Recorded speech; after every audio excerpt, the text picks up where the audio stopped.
দর্শক, ঈদের আনন্দকে একটু বাড়তিভাবে উপভোগ করার জন্য আজ যাত্রা শুরু করলাম নারায়ণগঞ্জের রাজমণি পিরামিড দেখার জন্য। ঢাকার গুলিস্তান থেকে মাত্র ২০ কিলোমিটার দূরত্বে সোনারগাঁও উপজেলার মহাজমপুর ইউনিয়নের পেরাবো এলাকায় অবস্থিত রাজমণি পিরামিড। বাংলাদেশের ধনাঢ্য ব্যক্তি আহসানুল্লাহ মনি রাজমণি পিরামিড নির্মাণ করেন। এটি দেখতে মিশরের পিরামিডের অবিকল, তবে এটি নির্মাণ করা হয়েছে বিনোদনমূলক স্থাপত্য হিসেবে। দারুণ এবং নান্দনিক সব কারুকার্য খচিত পুরো এলাকাটি দেখলে মন কাড়বে যেকোনো পর্যটকের।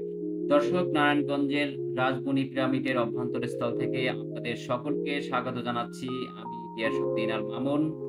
আ আমরা পিরামিডের ভিতরে প্রবেশ করেছি এবং প্রবেশ করলেই সামনেই চোখে পড়ল রাজমণি পালকি এবং এখানে ছোট্ট সোনামণিদের জন্য রয়েছে ট্রেন ভ্রমণ। আর এই ট্রেন ভ্রমণের জন্য আপনাকে গুনতে হবে মাত্র ৳৫০।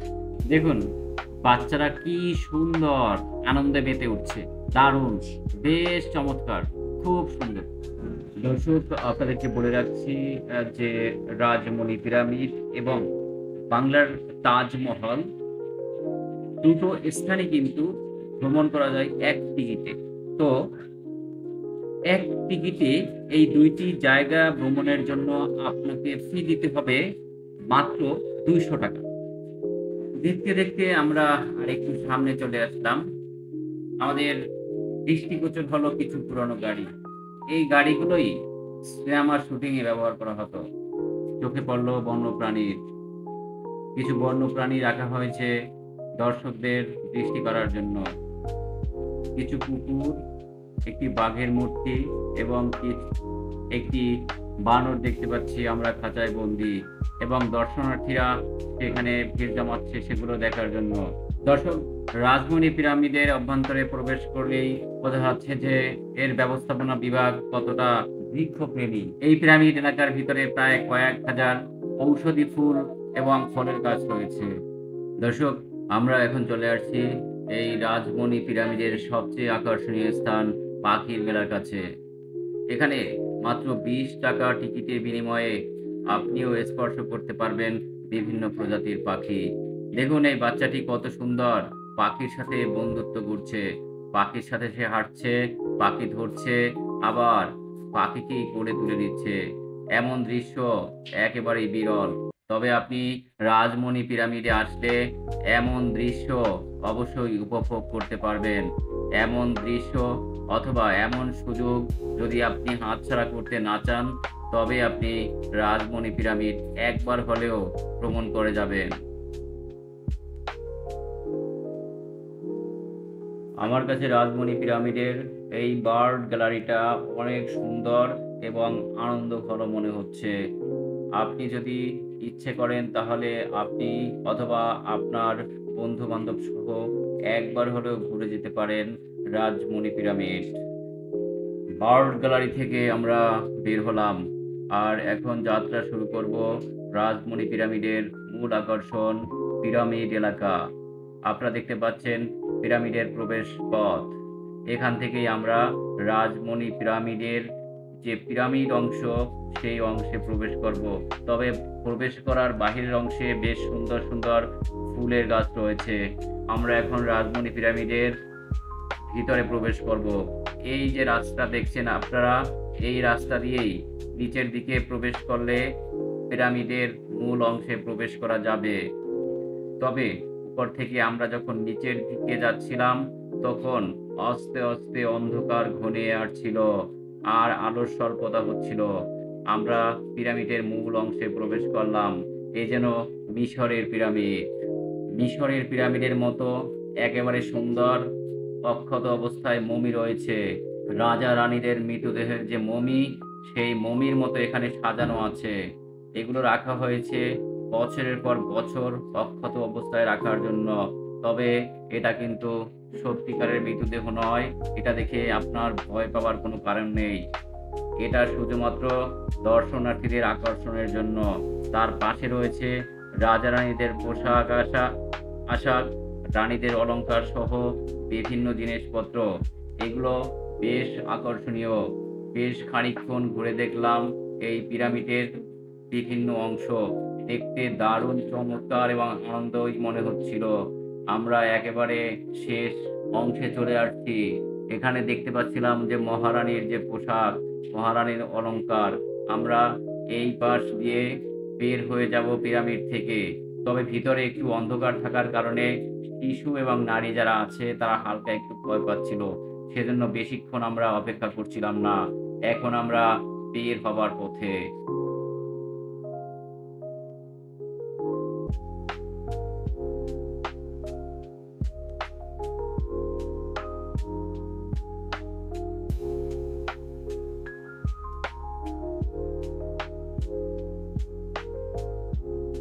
পিরামিড অংশ থেকে বের হয়ে আসলাম।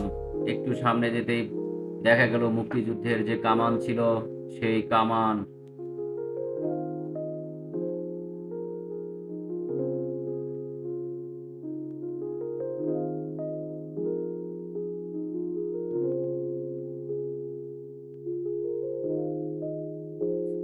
এবার আমরা চলে আসলাম একটু সামনের দিকে, রাজমণি ফিল্ম সিটি।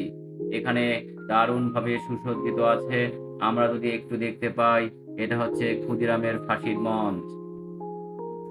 মঞ্চের পাশেই দাঁড়িয়ে আছেন হাকিম, উজির, রাজা সহ অনেকে।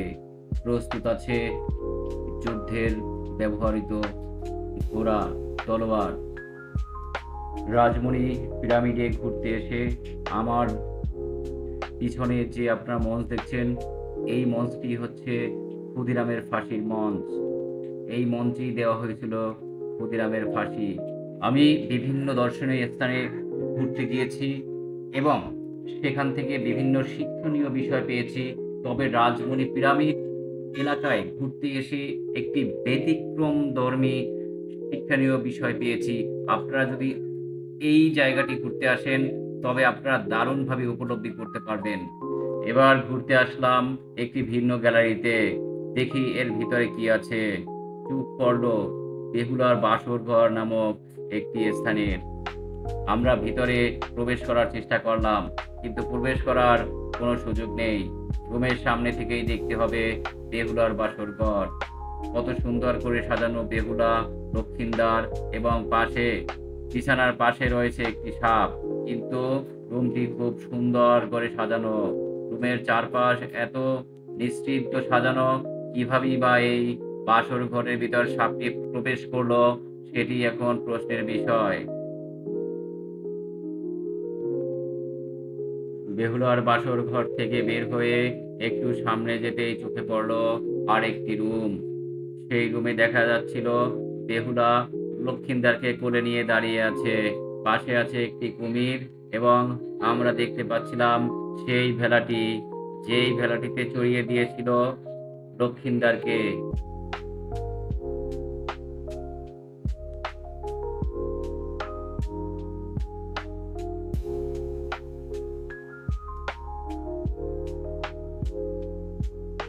যাচ্ছি, দেখি সামনের ঘরে কি আছে।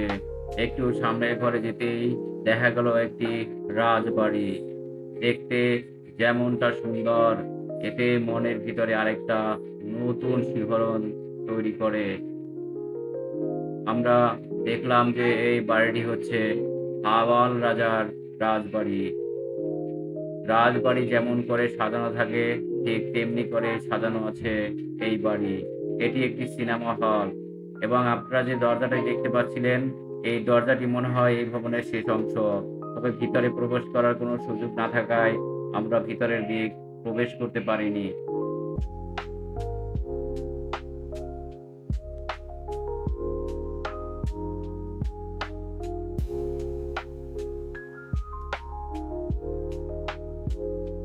আমরা সামনের থেকে ডান দিক হয়ে এই ভবন থেকে বেরিয়ে যাব। রাজমণি পিরামিড ভ্রমণ একটি সুন্দর অভিজ্ঞতা। এখন যে জিনিসটি আমরা দেখব, সেটা কখনো কল্পনাও করতে পারিনি।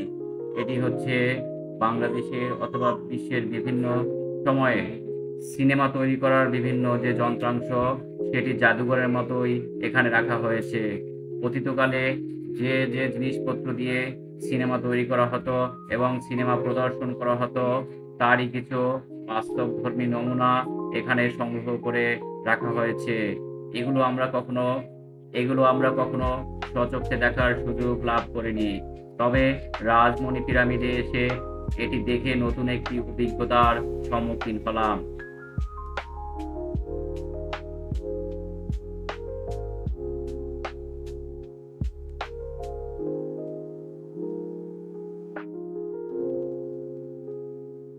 দর্শক, ঘুরতে আজকে আমাদের ভ্রমণের একেবারে শেষ পর্যায়ে আমরা চলে আসলাম মাছের সংগ্রহশালায়। এখানে মাছগুলো একটি গ্লাসের ভিতরে বন্দি অবস্থায় আছে। গ্লাসের ভিতরে পানি দিয়ে, অর্থাৎ অ্যাকুয়ারিয়ামের ভিতরে আছে। তবে বিভিন্ন প্রজাতির মাছ আছে এখানে, যেটি বাচ্চাদের জন্য খুব একটা আনন্দের বিষয়। এই মাছগুলো দেখে বাচ্চারা দারুণ আনন্দিত এবং দারুণ পুলকিত হয়। আপনারা যারা আমাদের এই ভিডিও দেখছেন, তারা যদি চ্যানেলটি সাবস্ক্রাইব না করে থাকেন, তাহলে এখনই সাবস্ক্রাইব করুন। আমি নতুন ভিডিও নিয়ে আপনাদের মাঝে হাজির হব।